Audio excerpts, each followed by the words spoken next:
नमस्ते दोस्तों, स्वागत है आज दिन भर की बड़ी खबरों में। मैं हूं सोहन लोधी। चलिए शुरू करते हैं आज दिन भर की बड़ी खबरें। अगर आपको खबरें अच्छी लगती हैं तो वीडियो को एक लाइक कर दें और आप मध्य प्रदेश के किस शहर से हो मुझे कमेंट में जरूर बताएं।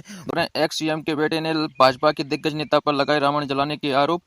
पिछोर विधायक के खिलाफ फिर महिलाएं लामबंद, एसपी दफ्तर में ज्ञापन, बोली जल्द चालान पेश करें। दरअसल मामला दोस्तों सीपी जिला पिछोर का है, जो कि वहां के विधायक और केपीसी का काजू ने कुछ समय पहले महिलाओं पर अपमानजनक टिप्पणी की थी, जिसके खिलाफ 11 तारीख को महिलाओं ने शक्ति प्रदर्शन कर उनके खिलाफ एफआईआर दर्ज कराई थी। लेकिन अभी तक उन पर का कोई चालान पेश नहीं हुआ है और ना ही उसकी गिरफ्तारी हुई। तो आज दिन 26 तारीख को पिछोर विधायक के खिलाफ महिलाओं ने एसपी में ज्ञापन सौंपा है और जल्द चालान पेश करने की मांग की है। बोक्स के खिलाफ हुई निर्वस्त्र प्रदर्शन, 16 साल भूखी रही इरोम शर्मिला। अब मणिपुर में 6 महीने और बढ़ा हिंसा की आग में 5 महीने से जल रहे मणिपुर में 6 महीनों के लिए एएफएसपीए को बढ़ा दिया गया। सरकार ने इसका नोटिफिकेशन जारी कर दिए गए। एएफएसपीए एक ऐसा कानून है जो सुरक्षा बलों को असीमित शक्ति दे देता है। इस कानून का अक्सर विरोध भी होता है। दरअसल मणिपुर शांत नहीं हो रहा है, इसे कुकी और मैतेई के बीच जातीय हिंसा चल रही है। अब 2 छात्रों की मौत के पर हिंसा भी भड़क गई है। यह हिंसा तब भड़की जब सोशल मीडिया पर 2 छात्रों की तस्वीरें वायरल हुई। दोनों छात्र 6 जुलाई से लापता बताई जा रही हैं। वायरल तस्वीरें दोनों छात्रों के साफ दिख रहे हैं। इसके बाद ही हिंसा भड़क गई। इंटरनेट और स्कूल बंद कर दिए गए हैं।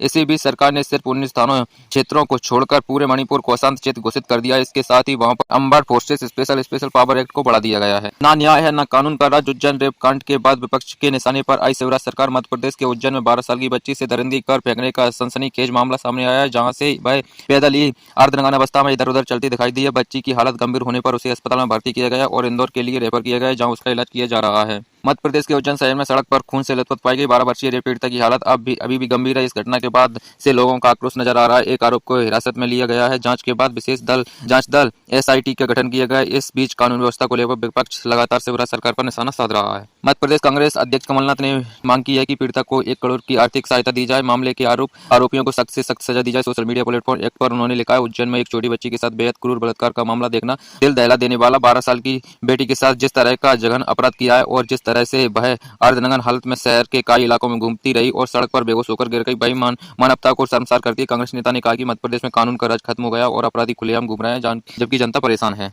तो 5 संकेत जो बताते हैं कि मध्य प्रदेश में बीजेपी से ज्यादा शिवराज सिंह की वापसी में है रोड़े। मध्य प्रदेश में चुनाव है और सत्ता में होने के बावजूद Bharatiya Janata party CM face घोषित करने से हिचक रही है। मध्य प्रदेश में 5 संकेत बता रहे हैं कि सूबों की सत्ता में बीजेपी की वापसी से अधिक शिवराज की वापसी की राय में रोड़े हैं।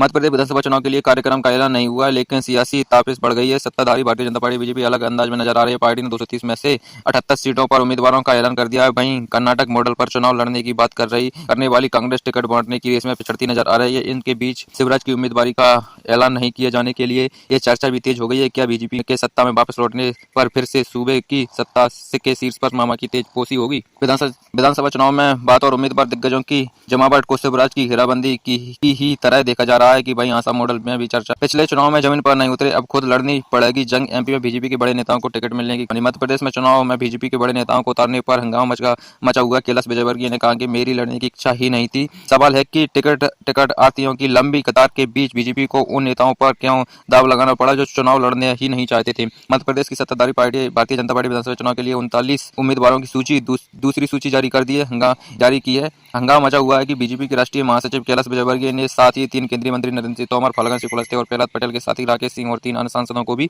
उम्मीदवार बनाया है। हंगामा इसी को लेकर मचा हुआ है कि सत्ताधारी पार्टी को विधानसभा चुनाव में बड़े नेताओं को मैदान में उतारने की जरूरत क्यों पड़ी। टिकट को लेकर जारी बहस के बीच कैलाश विजयवर्गीय को एक वीडियो सामने आया। इस वीडियो में कैलाश विजयवर्गीय कहते हैं नजर आ रहे हैं कि मेरी लड़ने की इच्छा ही नहीं थी, 1% भी इच्छा नहीं थी। एक माइंडसेट होता है ना लड़ने का, अपने को तो जाना है। भाषण बड़े नेता हो गए, अब हाथ बांध जोड़कर जहां जाएंगे भाषण देना और निकल जाना, भाषण देना और निकल जाना। ये सोचा था हमने तो अपने तो प्लान ये बनाया था कि रोज 8 सभा करनी है, 5 हेलीकॉप्टर से और 3 कार से। ये सब प्लान भी बन गया था, पर आप जो चाहते हो होता है, भगवान की इच्छा होती है। भाई होता है, भगवान की इच्छा थी, फिर मैं उम्मीदवार बनूं, जनता के बीच जाऊं। मुझे अभी भी विश्वास नहीं हो रहा कि मैं उम्मीदवार हूं, सच कह रहा हूं। एक्स सीएम के बेटे ने लगाए रावण जलाने के आरोप। फिर बीजेपी कैंडिडेट बोले सब मनगढ़ंत कहानी, कोई सबूत नहीं मिले। पूर्व मंत्री और कांग्रेस नेता दीपक जोशी ने आरोप लगाते हुए कहा भाजपा की अमरवाड़ा से दावेदार सुश्री मोनिका भाटी अपने पूर्व में रामायण जलाने, अपने परिवार से मुख से सनातन धर्म का अपमान करने का कोई कसर नहीं छोड़ी, जब सब सारी जानकारी इंटरनेट पर उपलब्ध है। मध्य प्रदेश में बीजेपी के विधानसभा चुनाव उम्मीदवारों की सूची को लेकर कांग्रेस तंज कस रही है। यह नई विपक्षी दल में एक महिला उम्मीदवार को भी निशाने पर ले लिया है। सूबे की शिवराज सरकार में कैबिनेट मंत्री रहे और बीते दिनों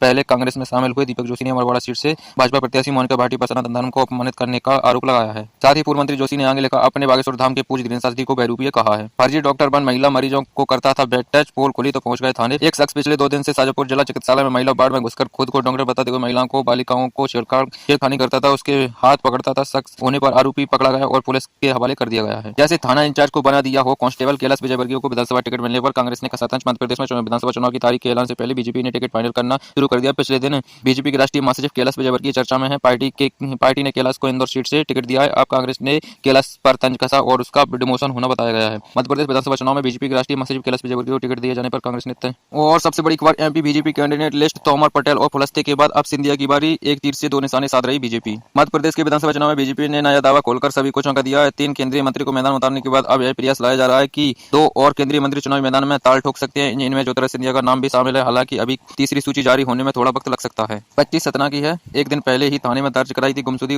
उज्जैन रेप केस पर एसपी ने दिया बड़ा अपडेट। उज्जैन में नाबालिग से रेप मामले में बड़ा अपडेट सामने आया। एसपी सचिन शर्मा ने बताया कि पीड़ित बच्ची मध्य प्रदेश के ही सतना जिले में रहने वाली है। अब नाबालिग के संपर्क में आए 5 लोगों को पूछताछ की जा रही है। जल्दी इस मामले की गुप्ती सुलझ ली जाएगी। पार्टी 2 तभी कार्रवाई होगी। मुर्गे, बकरा और शराब लेकर कृषि दफ्तर पहुंच गए किसान, जाने पूरा। महाराष्ट्र के हिंगोली में किसान फर्जी खाद और बीज कंपनी के खिलाफ 4 महीने से आंदोलन कर रहे हैं। हालांकि प्रशासन की तरफ से अभी तक कोई कार्रवाई नहीं की गई है। ऐसे में किसान विरोध के तौर पर जिंदा बकरे, मुर्गे, शराब की बोतलें, सिगरेट के पैकेट लेकर कृषि मंत्रालय पहुंचे। इस दर्ज कराना है तो मार्कशीट लाओ। बेटी के अपहरण के बाद थाने पहुंची महिला से दरोगा ने कहा। बांदा में एक महिला एसपी अंकुर अग्रवाल के पास पहुंची। बताया कि उसकी 16 साल की बेटी का 3 लोगों ने अपहरण कर लिया है। जब वो उसकी शिकायत लेकर थाने पहुंची तो पुलिस ने मामला दर्ज नहीं किया, बल्कि बार-बार यही कहता रहा कि लड़की की मार्कशीट लाओ तभी मामला दर्ज करेंगे। एसपी ने इस पर एक्शन लिया। और सबसे बड़ी खबर यूपी के मुरादाबाद में घर पर फहराया पाकिस्तान का झंडा, बाप बेटा गिरफ्तार, देशद्रोही का मुकदमा दर्ज। मुरादाबाद में एक घर पर पाकिस्तान का झंडा फहराने जाने का मामला सामने आया है। किसी ने इसका वीडियो सोशल मीडिया पर वायरल कर दिया, जिसके बाद पुलिस हरकत में आई और मौके पर पहुंची। बता दें कि पूरा मामला भरतपुर थाना क्षेत्र गांव बुरहानपुर अलीगंज का है, जहां कपड़े का काम करने वाले राइस के घर पर पाकिस्तान का झंडा लगाए जाने की सूचना पुलिस को मिली